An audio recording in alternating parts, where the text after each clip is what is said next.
Hi everybody, Paul Blackburn here with something new and exciting, and that's an interview over Skype with our good friend and long-term client Michelle Peterson Clark. Hi Michelle, Hi, Paul. Hi, everybody. thanks for being with us. I wanted to take the opportunity to share your success with everybody else on our list and talk about why a long-term client, well, why a client in the first place, why a long-term client, and what you've done with your life and what you've turned it into, and what are the secrets that you could pass on to people who've done our programs in terms of applying them. Because most people don't actually get to apply it's the old 80-20 thing. Yes. Um, we teach 100% of the people exactly the same thing, but 80% of them getting around to it next week, and 20% of them have a life-changing experience. Yes. Yours was obviously the life-changing experience. So if I can take you back to when we first met, did you get interested in what we were up to, and what were you looking for, that kind of thing? So I was on the email list of an American internet marketer, and he was coming to a super gig, in those days they called them, Yeah, to speak here in Melbourne. And you were the warm-up act, I guess they could say, at the yeah. beginning to get everybody in the right space. And you were hilariously funny. And I came home to John and said, I met this bloke and he was so funny and you'd really like him. He says, I don't want to know any more gurus. And then when we finally got to be in front of you at one of your gigs, he was convinced that you was someone that we needed to be involved with, and that's what we did. Cool. So, wanted to be involved with because what were you looking for really in terms of, what you wanted? Well, we're running a business, and John's an engineer, and I was looking for something that I wanted to do because I knew that I had a business in me as well. And you offered a 12-month coaching program with Paul to move your life and your business to the next level, and that was something that John and I were interested in, and so I signed John up for the program. So we don't really know what he was looking for at the time, except to stay married, Probably maybe. the same thing, but he just agreed with me. I'm his Yeah. wife, so. Cool. All right. So you got involved with this. You started going to courses, and more than just one. So, Yep. how did that go in terms of you seeing results, and what was the difference in terms of what did you get out of the whole thing? So the first thing that we went to was what you called then the mental toolbox, but now it's called the mindset riddle. Yeah. And I had been trying for about 13 or 14 months at that stage, 15 months to get pregnant with a child so that we had one together. We're both divorced and have children from other marriages, but we wanted a child together. And that wasn't being very successful. So at the mental toolbox, I did what you said. I created a goal book, and in it I wrote that we would have a child of our own. And 6 weeks later, I got pregnant after 17 months of trying, and doctors telling us that it wasn't going to happen because I was actually 40 at the time. Cool. So, you look like you're 38 now. So being pregnant must make you look young. So, um, Thanks. so shortly after, or whatever the appropriate time, young Joshy was born. So I presume you call him your miracle baby or something like that. Yes, he is. He was definitely the baby that God and beyond success help us have. Cool. All right. So, was that the big one? Was that the main thing, or was that like an additional kind of blessing?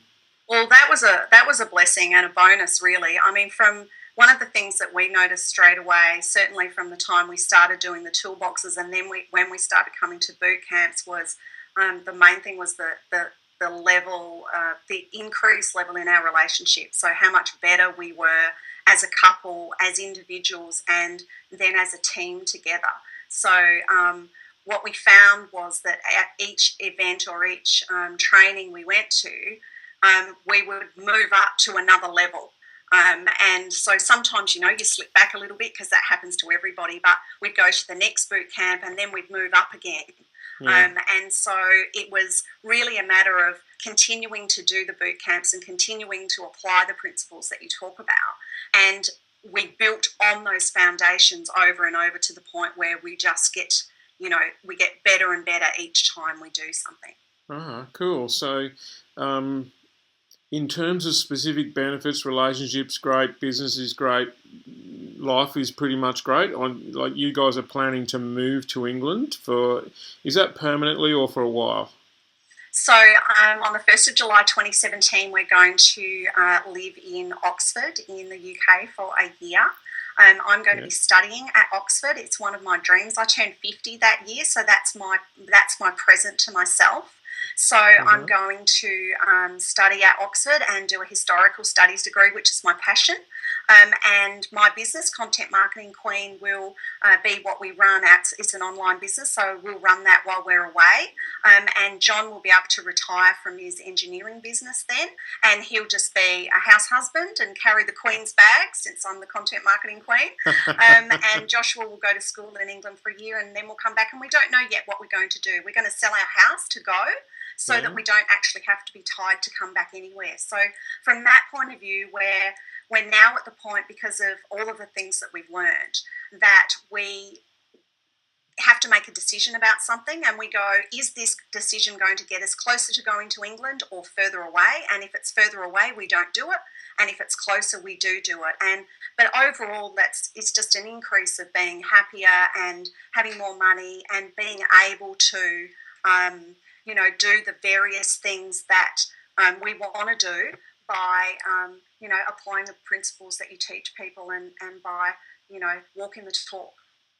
So specifically, as I mentioned before, not everybody gets the kind of outrageous benefits from our programs that you have. So what have you done that you reckon is different, or what have you done with the material that we taught? Is there some kind of secret to applying it or whatever that you could share with us? I reckon the biggest thing, and I don't know, I'm not sure that everyone's like this, but I'm sure there's lots of people listening that are like this, is that we're really persistent with keeping at it, even if you don't see immediate results. We've got teenage kids, and they play computer games, and when they get to a hard level, they look up a cheat so they can get to the next bit, because they don't want to wait for working out the problem to get to the next level. Whereas John and I are very much, well, this should work. We know it will work, but we just have to give it time, or have faith in the fact that we're doing the right thing. So being persistent has, I think, been one of the main things. The other thing is, by coming to boot camps, by being in the Entrepreneurs Masterclass that you have, it means that every quarter we're surrounded by positive people, and in fact they're the most positive people in our lives. I'm sure there's lots of people that can relate to the fact that every time they have a new idea or what they think's a good idea, someone in their family will tell them that it's pretty crap, and they get disheartened. But from our perspective, by coming to boot camp and by coming to the EMC classes, we get to be amongst other entrepreneurs and the most positive people in our lives, and they're really, I think, the two keys of what we've gone through. So stick with it and surround yourself with people that will lift you up and not drag you down. Cool. I talk a lot about routines. Have you had any success with that or not? Because it doesn't work for everyone. So, can you share a bit? We've had times when some stuff hasn't worked, but having a success ritual where we do very similar things, or things that we know will uplift us and enrich us and help us towards our goals on a pretty consistent basis. Now, I'm not going to tell you that I look at my goal book every day and I read out my goals. I know some people do, and I know that works for them. But they're around, and there's images around my house that remind me of what they are, and I quite often read them, maybe once a month, in terms of actually looking through them properly. But in the back of my mind, particularly with the England goal now, in the back of my mind, like just above my computer here, I've got a scrapbooking page of pictures of Oxford. I've got the course I'm doing, and I've got another one that's got, things in London to see, and it sort of says live in England by the end of this decade or sooner. So I've got stuff around that really reminds me of what the bigger picture is, particularly on the days when, my 7-year-old's been up sick or up all night, or, I don't feel well or whatever. So, it's really that stuff that we've found in terms of the success ritual stuff, and, eating good food, getting good sleep. Like, I know that I'm a much better queen the next day if I'm in bed by 10 o'clock. So when I'm up till midnight, I'm not looking or feeling too good in the morning. So, really trying to keep the stuff, particularly when you're going through an intense period with your business, when you've got a really big goal that you want to achieve, or you've got a lot of work to do. Really looking after myself is the key to me being able to be, the best in my business I can be. So you first, and then everything else that comes after that. Is that a good summary? Yeah, it is. And, and for those who are mothers out there with businesses, that means you first before your kids. Yeah, speaking of kids, that's going to be a controversial statement, isn't it? Yeah, it is. Speaking of kids, how many have you got? So we've got 5. So John had 2 and I had 2. So 25, 21, 19, 17, and Joshua's 7.5. Cool. They don't all live with us, so it's okay. Everyone can relax. Yeah, they come and go, don't they? 3 of them live with us. Cool. I've just got to do something on my screen. All right, so for me, the big transformation that I've seen in you, both you and Johnny, is you become so much more positive and so much more capable, and when you go to masterclass, people flock around you and they want to hear what you've got to say and that kind of thing. But looking in from the outside, for me, whilst having Josh and all of that is a huge thing. For me, looking in from the outside, the starting of the new business has been a big deal because, really, while John's doing the engineering, you want to scale that back. So can you tell us what it's like to kind of come up with an idea, or how did you come up with the idea of the Content Marketing Queen? Give us the potted version of that. So John and I have been in your high-end coaching program, Quantum Group, and I was doing copywriting, and about 3 years ago, I was sort of looking for something, and I'd always, I've got 3 university degrees, so my dad says I've got, I just do it for the bits of paper, and so, that has involved a lot of writing. So I always really loved it, and it turns out I'm actually quite good at it. And I started doing some writing for people in the Entrepreneurs Masterclass just for fun. And, surprise, surprise, people actually wanted to pay me to do it for them, which is really great. And so I've done a few different courses and some training since then, and evolved into deciding that I really liked content marketing, which is your blog posts and your social media posts and your website, ebooks and that sort of thing, not the really long 25, 40 page length sales pages. That's not the kind of stuff that I like to write. But the other thing about content marketing that I loved is that you're developing and building relationships with people. And by doing that, that's how you can create a better customer base for your business. And so from that, Content Marketing Queen was born almost 2 years ago now. And so what I do now is I do trainings, live trainings in different states in Australia, and I write for some people, and I, have online programs and things like that people can find out about how to do content marketing for their business, because the old ways don't work anymore. Buying an ad in the paper, or what small business can afford an ad on television. So you need to find new and innovative can't say that word, innovative ways. Yeah, you could probably spell it. Gain people's attention. And with social media these days, you really need to find a platform that will work for you and get good at it and draw an audience to you. So your classic story now, or your story is a classic in as much as there you were in Entrepreneurs Masterclass as a student, but now we use you as a teacher. So you teach our people how to do what it is you just described, which is build relationships online,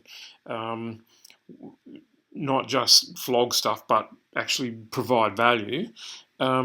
So you're the classic kind of, I suppose we could call it rags to riches story, but probably a better way to say it is from student to master. So is there something that you can and I think give us in terms of the hints about how you pull off that kind of transformation?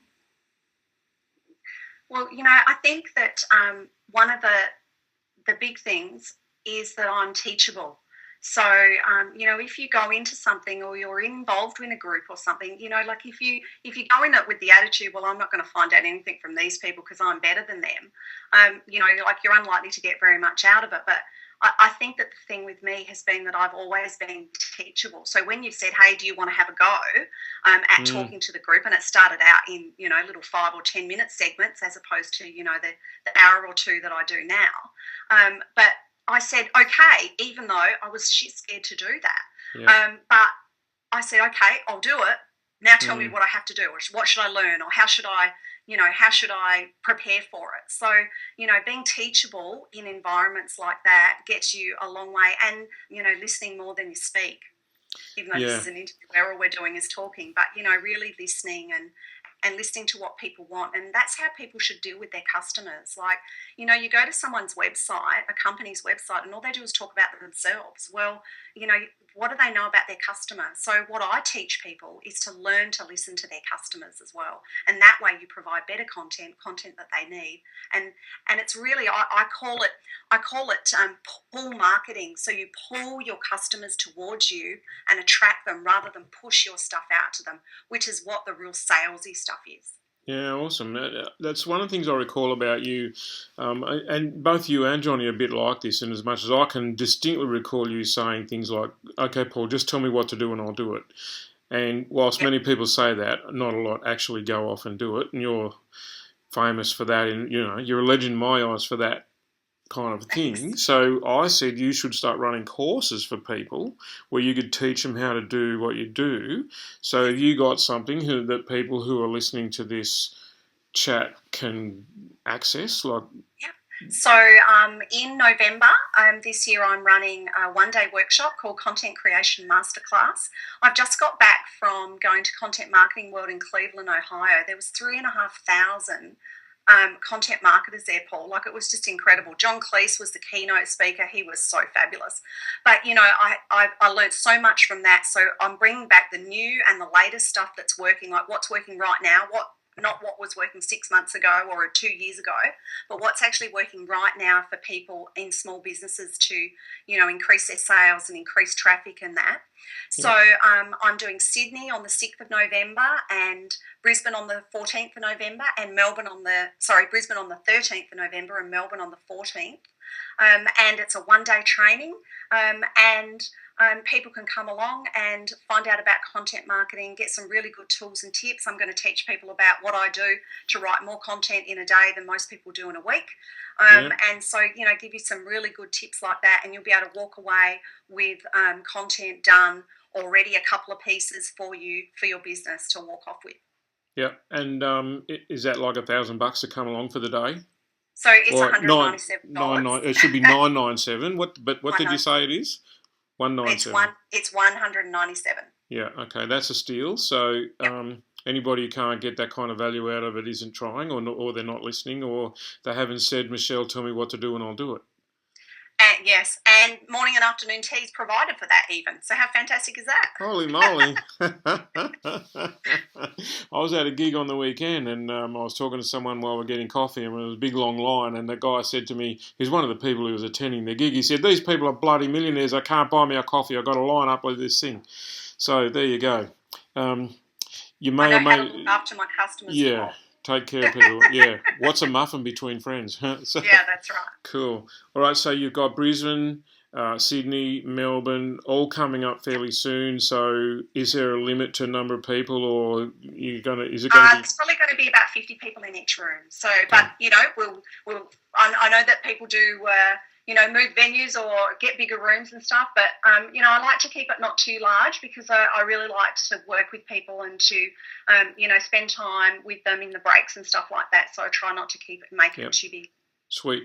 So in summary, if I was at that day, and I probably should be at that day, and I probably will be at one of them at least, in summary, what am I going to learn on the day?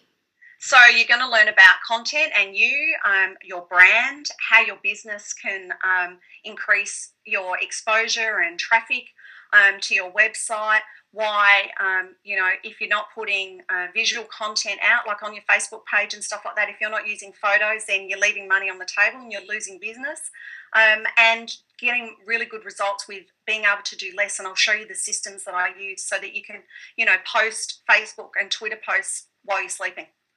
Beautiful. which I think is a great thing. So you don't actually always have to be sitting on Facebook all day. And I know some people go, gee, damn, I like being on Facebook all day. But, you know, if it's best for your business, if you're not. So that's a hint for your listeners as well. Cool. And that's a big thing that you do, isn't it? You write one thing, but it gets posted in lots and lots of places, and that's kind of automates a lot what you do. All right. Fantastic. So give us the details again, and we better call it a day. We're going to lose the line. So there's going to be, it's Content Creation Masterclass. It'll be in Brisbane, in Sydney on the 6th of November, in Brisbane on the 13th of November, and Melbourne on the 14th of November. And I think there's going to be a link in the video or just below so that they can click that. It'll take them to a page that explains all about it, and they can sign up for $197. Awesome. Great. Well, thanks for sharing your life story and your miracle baby and your secrets to applying beyond success kind of material and making a kick-ass offer, mate. Fantastic. More power to you. Wouldn't be where we are today without you. So thank you to you and Mary and Jules as well. Oh, thanks, mate. You covered us in glory. Yeah, thanks. Okay. Bye.